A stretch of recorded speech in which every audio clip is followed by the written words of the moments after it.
this new setup with the software for my webcam counts down before I start filming.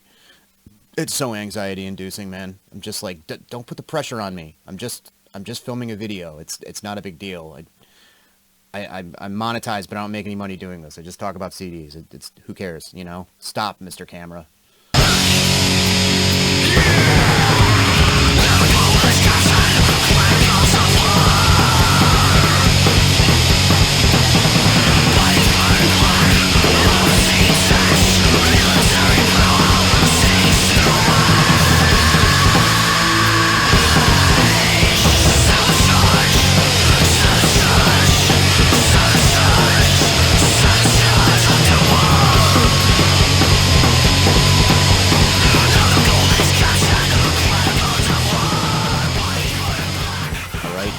Pressure in my life. Hey, welcome back.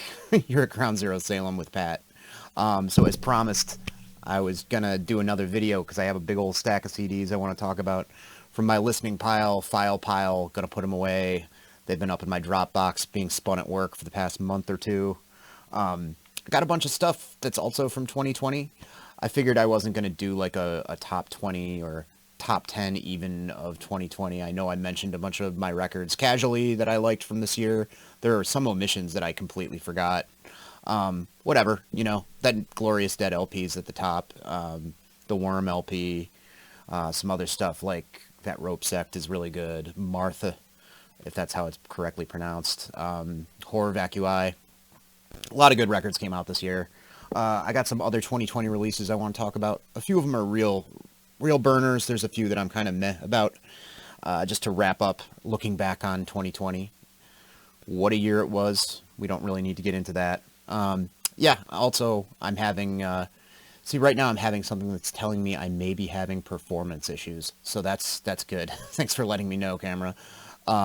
We'll see how it goes. I'm still trying to figure out this whole kind of setup. I have new software for my computer, for my camera. I'm using a mic and a mixer like I used to, so we'll see. That's going to be a trial and error thing because I had audio issues with that last one, but it was such a short video that I'm not really too bothered about it being a little out of sync at the end. Whatever, just pretend it's like an old kung fu flick on USA, you know? Anyways, pile of CDs to talk about. At the top, we got some 2020 releases, then we'll get into some other stuff. Let's get into it right now. This was a really strong one. I've been hearing about this band for years. This is the first thing I've picked up by them. The Chicagoland area brings us Cardiac Arrest. 2020 release, The Day That Death Prevailed. I think various formats came out on different labels. If I'm not mistaken, this came out on Memento Mori.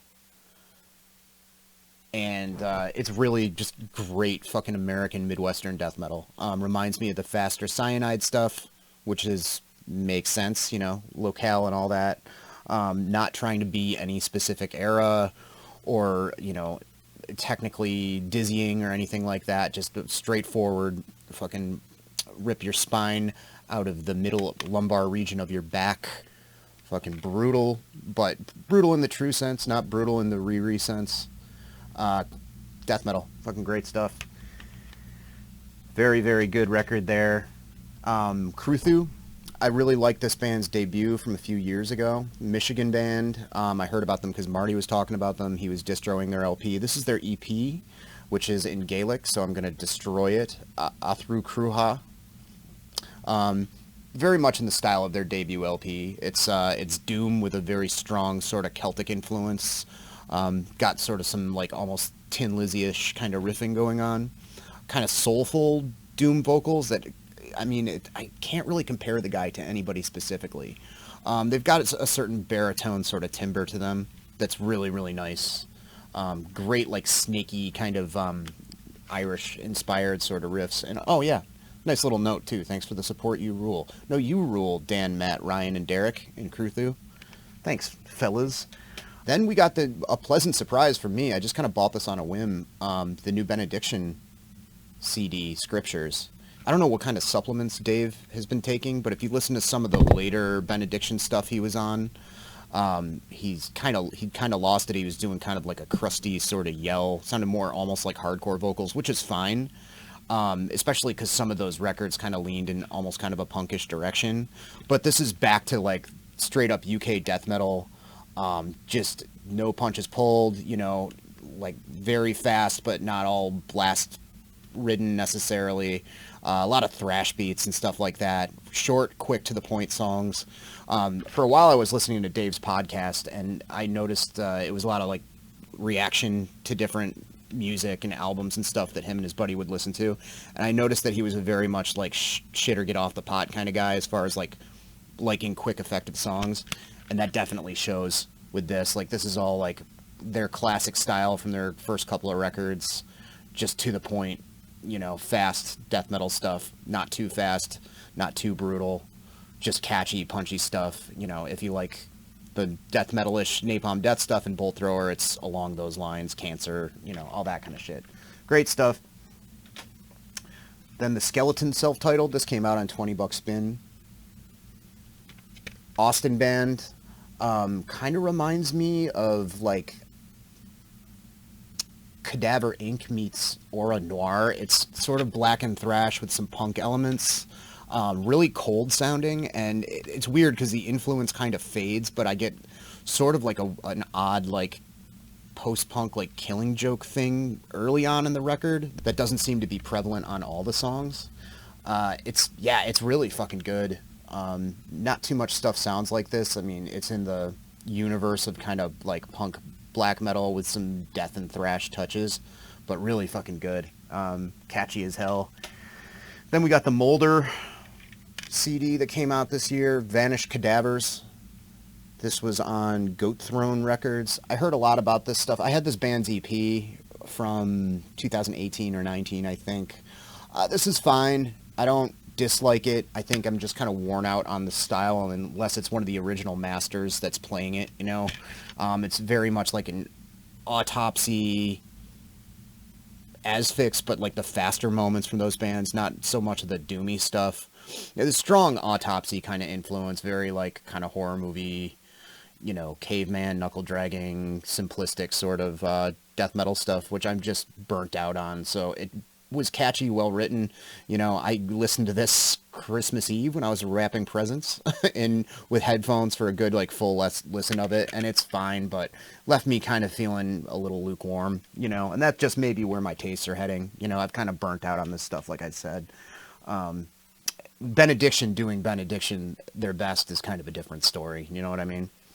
Then we got Musta Paraati, Palita Lassa.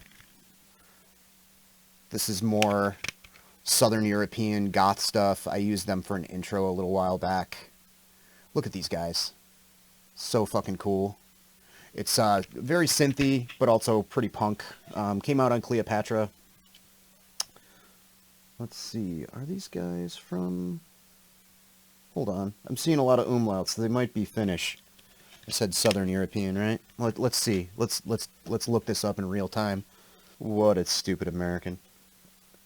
Do Italians use umlauts? I don't think so. They're... Finnish. Yep, they're Finnish. Okay. All right. But yeah, pretty strong, like, sort of synth presence on it, but also, you know, holding on to that more organic kind of post-punk sort of thing. Good fucking band. Next up, I got some kind of noisy, D-beatish, crusty bands from Texas, mid-2000s era stuff. I think they share members. Kegcharge, Sadistic War Glory. We have a bunch of Nazis marching into a Bosch painting. These guys were anti-fascist, but, you know, that whole thing of kind of the shock value of showing that stuff. Yeah, just straightforward, raging, blistering, blown out, heavy fucking D-beat. It's Jack Control. Excuse me, no, you're wrong.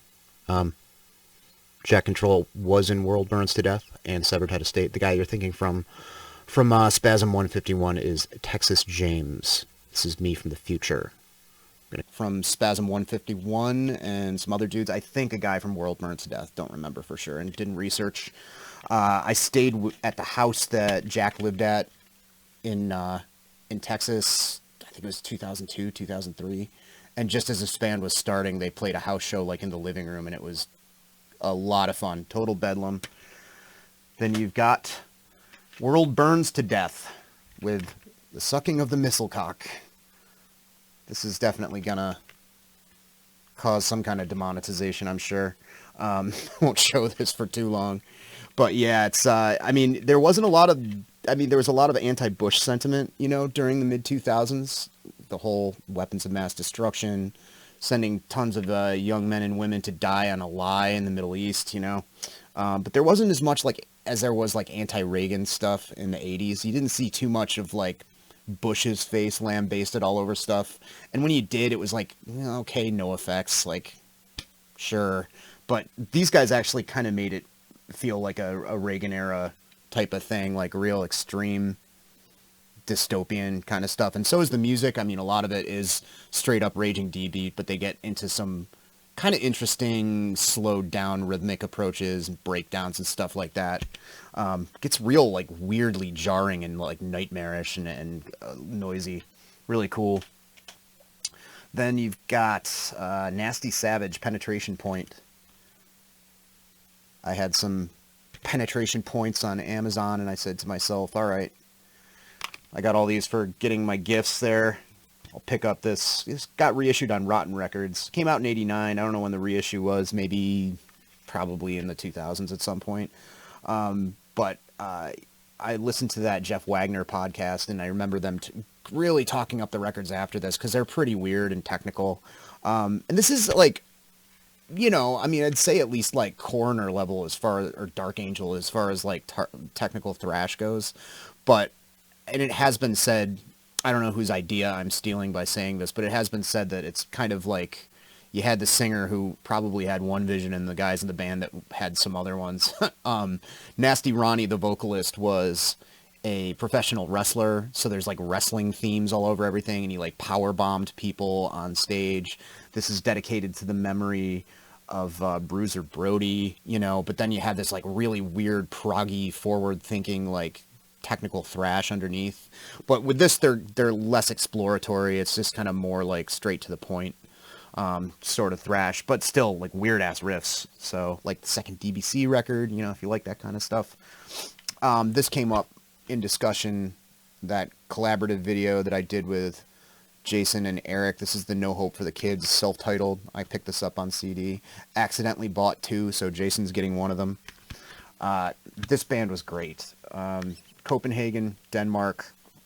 You know, it's hard to draw comparisons because, yeah, it is melodic, and I can see some kind of West Coast hardcore elements as well as the Wipers having an influence, but there's parts of it that, I don't know, maybe it's just the way the singer sings and executes. It kind of reminds me of, like, Oxymoron a little bit, like street punk. There was a whole wave of, like, kind of bummed out melodic sort of garagey punk that happened in the 2000s, between, like, 2001 and 2012, really. It stuck around for a while. A lot of bands drawing influences from the Wipers, who were brilliant, you know, and these guys kind of fell into that. There was a lot of bands from Scandinavia, like Mess Hysteria, which I know is not the right way to pronounce that. The Vicious, a bunch of stuff. Tons and tons of bands. No Hope for the Kids were one of the better ones.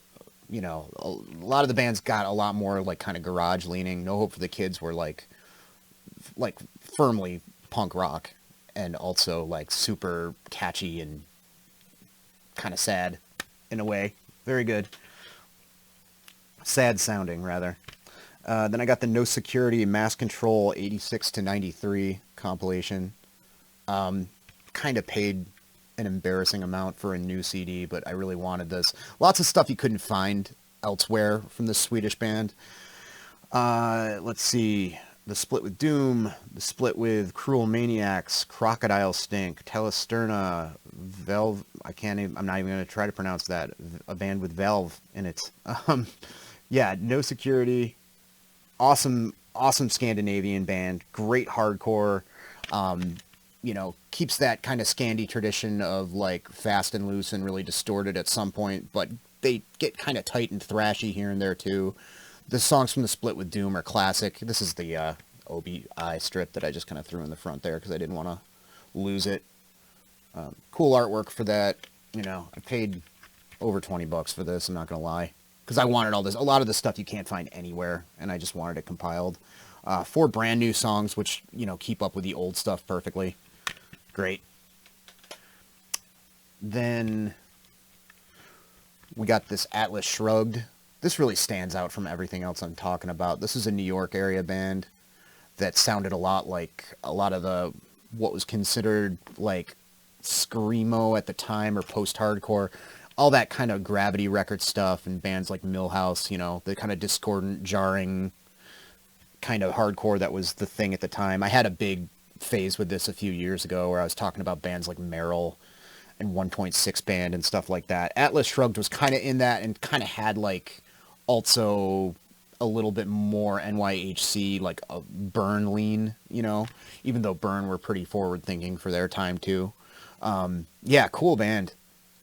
This is everything they recorded. I had a few 7 inches back in the day, and I was picking something else up in the distro that I bought this from, so I figured why not? The Trip Machine distro. The new Nate Wilson band actually was the other thing I got, which is really good. I'll be talking about that soon. And then switching over to some more synthy stuff, we've got Riki. I don't know if it's pronounced Riki. I think she's German. I believe it's a solo project. It's just really well done synth pop. Really pretty sounding stuff. Sounds right out of like the mid 80s. Came out a few years ago on Deus. Really well done stuff for that kind of thing. In that same order, I got the reissue of Coil, Music to Play in the Dark. Music with a K. You know, I've never really delved into Coil that much. To me, it was always kind of a daunting thing. I know they have a lot of weird stuff. They had a lot of weird stuff back in the day. Massively influential on noise music and industrial and all that. And this does have like a lot of textures. Some of it does get pretty musical, you know, there's vocals and everything. Some of it kind of delves into bleeps and bloops. Very, very entrancing stuff, though. It really holds my attention. I can see why this band was so important. Very, very cool. Happy to dive in with this one. You know, maybe I'll check out Anal Staircase next. Then we got this Witch record, Salem's Rise. This is like one of those unearthed bands. They were from Ohio in the early to mid 80s. And I saw them in a distro, and the description was like, yeah, if you like early, you know, Sabbathy kind of stuff and occult rock and whatever else, pagan altar, blah, blah, blah, blah, blah. And that's kind of along the lines of this, you know, Pentagram, stuff like that. It's kind of interesting because this band sounds like they'd be out of like somewhere between 78 and 81, but I believe they recorded this in around later than that by a couple of years, maybe 83 or 84.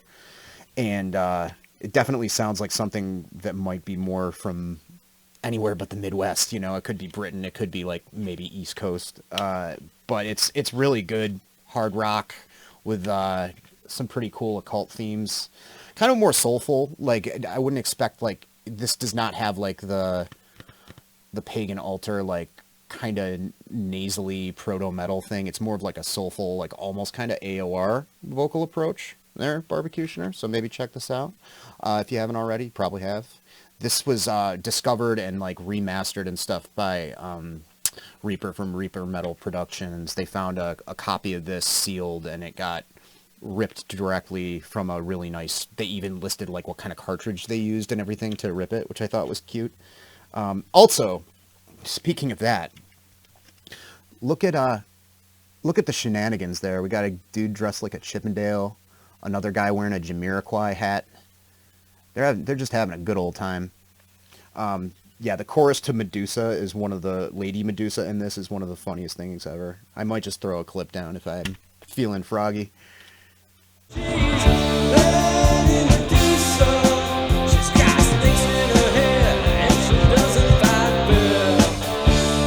And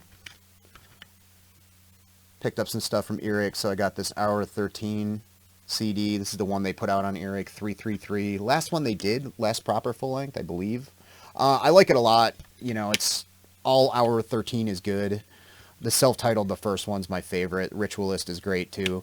It's good. It's certainly not bad by any means. There seems to be a little less fire behind this one, but if you don't know Hour 13, the aforementioned Pagan Altar seems like a massive influence, maybe a little bit more palatable in the vocal department. You know, those Terry Jones vocals, R.I.P., are kind of, you know, I think an acquired taste for some people because they're sort of nasally.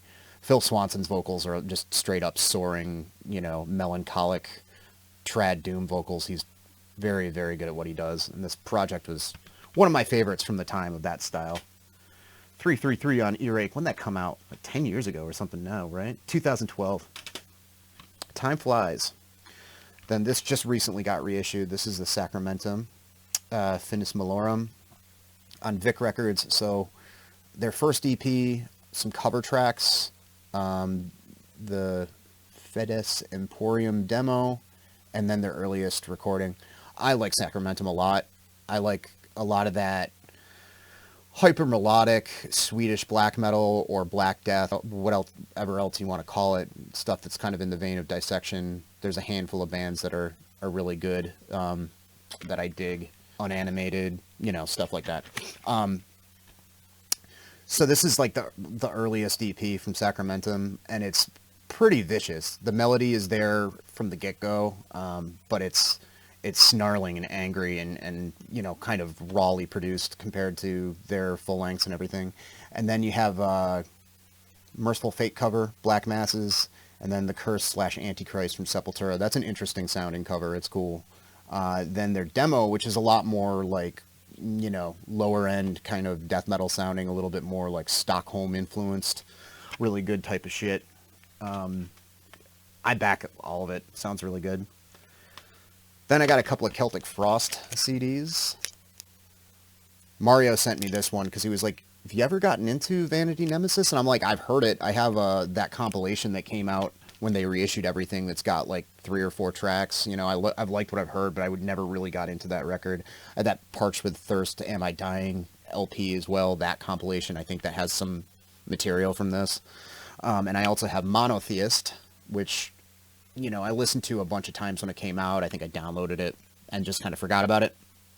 I know a lot of people like love this one, so I picked it up right after I got this in the tape trade deal. And man, I love this. I like Vanity Nemesis a lot. I mean, it's more of like a straight up thrash record, or at least it's trying to be. The riffs are more complex. You know, there's a lot more like just kind of like palm muting and tightness and like trickier picking and stuff like that, but it's still Celtic Frost. I think it's rad, and this is like an OG copy on Noise, which was like really kind of Mario to send me. And we've got Monotheist, which took a lot of listens for me. I think I talked about it on that 2000 subs stream. It is really good, but it definitely has that modern like down to like brown note like J. It's like tuned to fucking M. You know, it feels like the strings are falling off the guitar. And I'm, you know, like that to me is an acquired taste. It makes me think of nu metal. Certain hardcore bands like Disembodied have that too, where I'm like, yeah, okay. But the songcraft on it's incredible. And it's really grown on me. It's like one of those weird deals where I haven't had that happen to me in a while, where I've been like, I don't really know if I like that. I think I'm going to listen to that again. I don't know. I'm going to listen to that again. It's a compelling kind of deal. It's kind of winning me over, you know? Then we got this Amputation Demos collection. I actually had one of these through a tape trade years ago. This is titled Slaughtered in the Arms of God. The Slaughtered in the Arms of God demo, Achieve the Mutilation demo, and a rehearsal. It's Demonaz and a guy from Hades, some other notorious figures, doing, you know, pre-second wave black metal, nasty death thrash, black kind of stuff, raw, primal type of shit. It's good. Definitely worth the re-release. I recommend you check it out if you are a fan of that type of thing. Black Army Jacket, Closed Casket. This is the Black Army Jacket discography. Long Island. I don't want to quite say power violence. They were definitely fans of that stuff. But like their buddies in CR, Compassionate Revolution, they were guys from the East Coast doing their own interpretation of fastcore, thrashcore, whatever you want to call really fast hardcore at the time. There's some other elements in there, some like kind of heavier parts and some parts that are kind of influenced by, again, that like scatter shot kind of jagged, screamy, hardcore kind of stuff that was present at the time. They had a split with Hemlock, Dan Wilker's black metal band at one point, which I had, and I was kind of disappointed by their material on that, but their full length is really good, and they had some 7-inches and stuff. Their demo's great. A lot of good tracks on this. A lot of good stuff if you like fast, chaotic hardcore. A little bit of a grind sort of thing on some songs there as well. And that there's a guy, I believe Carlos Ramirez is involved in this, and he does that No Echo site, which is huge for hardcore. Then you got the Stark Raving Mad. This is an American hardcore band, 80s band. I can't remember where in America they're from off the top of my head, unfortunately, right now. Cool, like very fast, like snotty, super irritating on purpose, like Dead Kennedys, Crucifix kind of vocals, but almost as fast as very early DRI and MDC. The only thing that's like really unfortunate about it is like that's the style they're going for, as far as like, you know, fast, very fast, snotty, hardcore punk kind of shit. Whoever mixed this CD down and put it together did something wrong, because there's like very, very long delays between each track, like 7 seconds, which doesn't sound like a lot, but when the songs are less than a minute long, it's like, okay. It's kind of weird that it kind of turned out that way. It's unfortunate. Music itself is good, you know. I don't think it's going to take the place of any of the aforementioned for me, but it's kind of a nice piece of history, you know, a missing piece of like US hardcore stuff. Then we've got React, Deus Ex Machina. This is a Connecticut crust band from the 90s. Played a bunch in Boston. I have no doubt that I caught them at some point. I didn't remember anything about them, so I bought this, and like, there's a lot of good flavors to this. Plenty of fast, raging crust, but it's also got a lot of like slower, heavier parts and some melodic elements and some kind of more like East Coast hardcore sort of vibes on it, breakdowns and such. Cool band. You know, this was like a couple of dollars. Another crust band here. Classic. Misery. Who's the Fool? The Fool is Silence. And The Next Time. 7-inch on the same CD. This is great stuff. Misery being, like I've talked about, one of the very first proper crust bands in the United States. Lots of gloom.